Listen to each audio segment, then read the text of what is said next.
All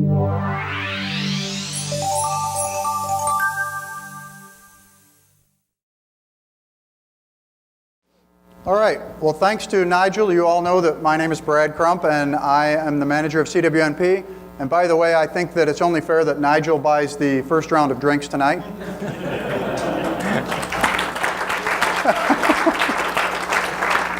Okay, I'm going to talk about a certification versus a college degree. I'm not going to tell you what is better. The goal of what I want to do is prepare you so that you can have this conversation.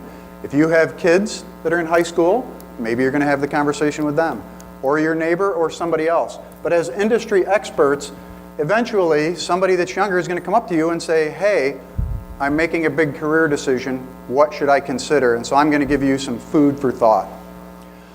Full disclosure, I have a college degree. My mother did not, and she said that come hell or high water, all of her kids were going to get a college degree. So I got one. I actually have 2 college degrees.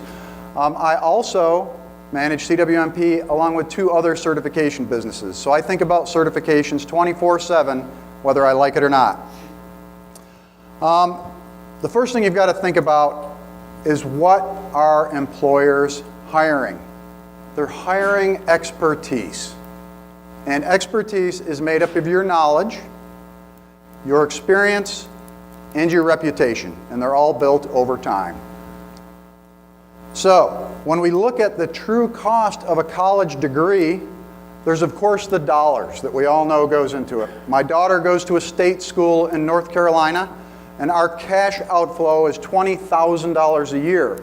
But I can tell you now the economic benefit is higher than that because the taxpayers of North Carolina subsidize that education. There's also the delay in earning potential. So that's 4 years that she won't be earning any money, and she'll be spending a lot of money. So the net cash flow is negative for 4 years, and that has to be paid back. The other thing is the delay in experience. We talked about earlier, what are employers hiring? They're hiring experience.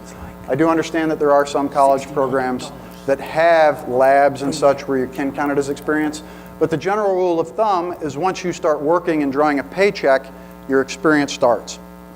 The other thing about school, what does an A mean? I was in school, I got an A. And I've seen that with universities as they try and figure out what the heck a college grade is worth. And we all know there's standardized tests that try and blend it out. But a kid that runs around with a 4.0, that used to be pretty good. Well, now there's kids that run around with a 4.5 or a 5.0. So the grading system has just become too difficult to really understand. The other thing is, how long is a college degree relevant?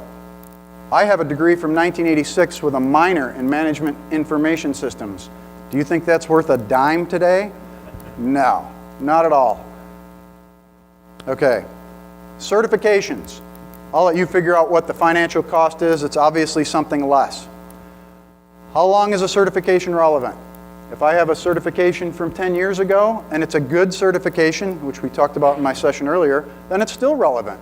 Because either A, it had an expiration and I had to recertify, or there's a continuing education requirement that forces me to do something in my field so that when an employer hires me, they know I meet the minimum specifications to do that job or task. And that's an important distinction.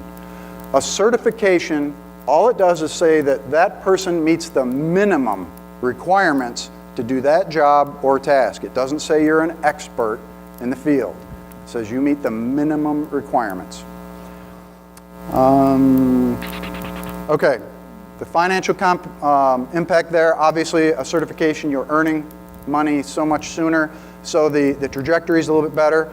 I will grant you that a college degree may give you a higher earning potential, but I would also argue that that earning potential is more for like the CEO of a Fortune 500 company, and quite frankly, the odds are better for you to make it in the NFL than it is for you to be the CEO of a Fortune 500 company, just looking at the numbers. Something else to think about in the future is Mozilla organization is doing something called digital badges.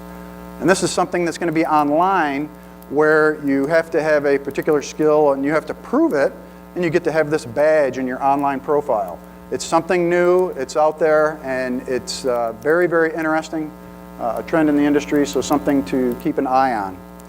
The last thing I want to throw out is a tidbit, and that is that according to the Bureau of Labor Statistics in the U.S., less than 12% of the jobs out there require a 4-year college degree, yet most of us live in a society where a college degree is no longer optional.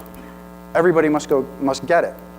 And I also have to give credit to Mike Rowe from Dirty Jobs. I'm sure a lot of you have heard about his TED Talks, and that's what gave me the impetus to do this.